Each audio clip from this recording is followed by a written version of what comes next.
Hey, what's up? We're Freight, and we're making some videos about our new album, Classic Misdemeanor, that we just released last May 3rd. And so we're going to make a video about each song and explain what we wrote, how we wrote it, and why we wrote it. So we're going to start with 906 Jungle Street.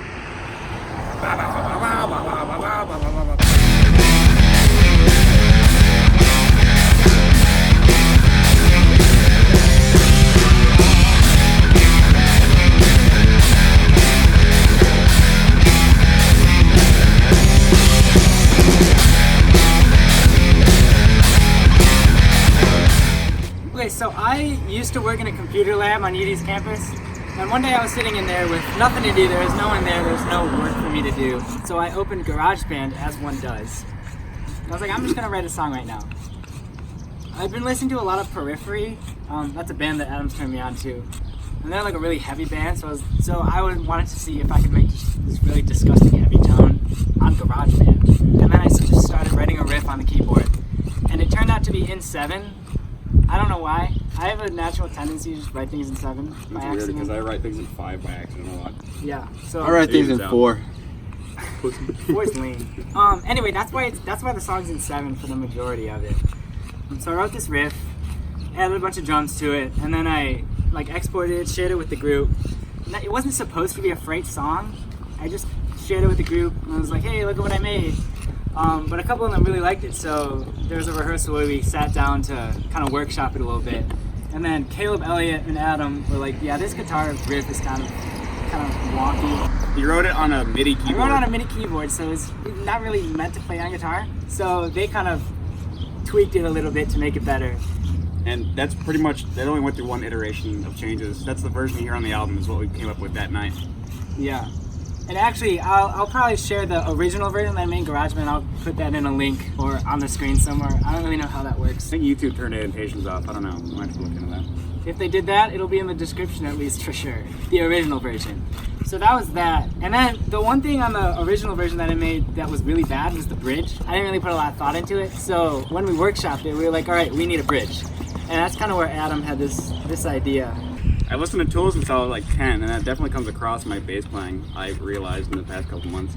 They do this thing in one of their songs on Lateralis, their album from 2000, where they use the Fibonacci sequence to phrase riffs together, and it sounds super cool, so I thought maybe we could do that with this rhythm here for the bridge. And if you don't know what the Fibonacci sequence is, this is like a graphic representation of it. I don't really understand how it correlates anymore. I did at one point.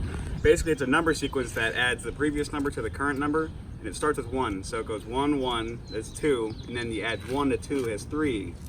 Hopefully you're keeping up with that. And then it goes 2 to 3, which is 5, and then 8, 13, 21, 34, so on. And for this thing, we only went up to 21 because past that it was too much.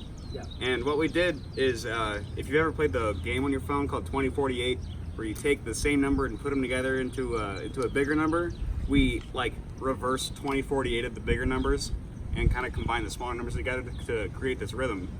And do you have that written? Yeah, no, I'll write it out. Okay, so just to reiterate what he said, so the Fibonacci sequence, we're gonna go start with a 1 and then a 1, and you add those together, you get a 2.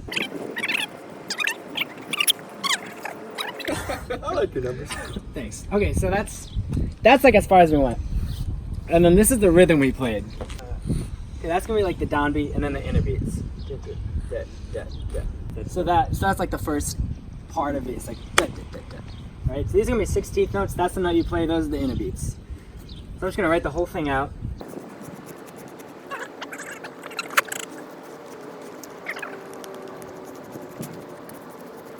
It's a lot longer than I thought it was, but this is the rhythm we play. So if you're following along, it's gonna be how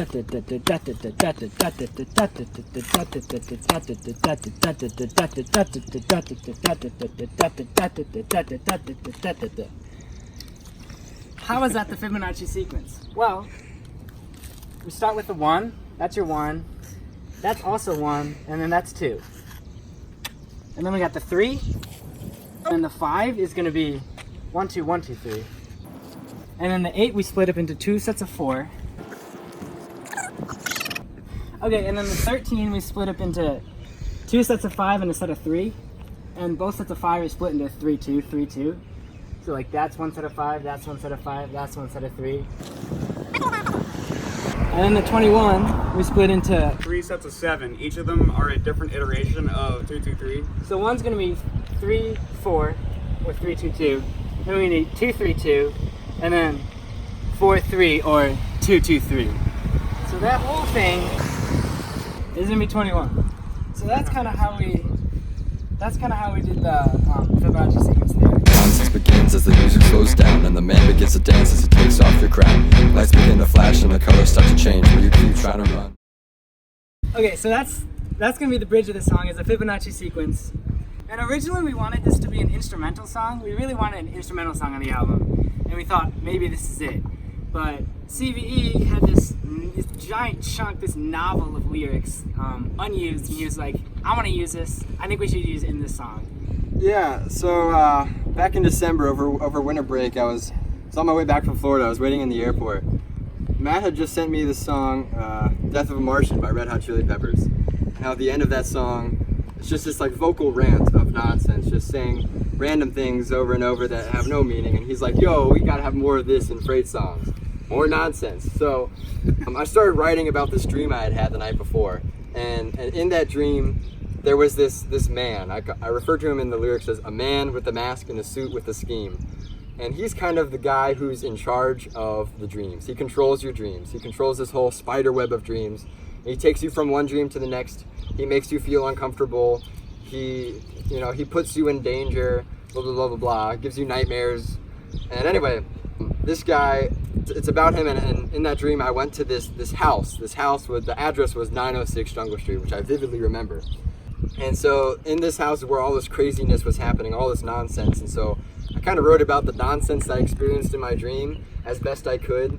So in a sense, it has 906 Jungle Street is the home base of this dream, and this guy in charge of all of your dreams and taking you from one to the next. But it also at the same time has absolutely no meaning and is just a bunch of nonsense lyrics, which I think fits very well with a piece like this that's in 7/4 and uses the Fibonacci sequence in a dream. I think pairing that together, the nonsense of the lyrics with the nonsense of the music, fit really well. That's really all I have to say on the lyrics. So it's welcome to 906 Jungle Street.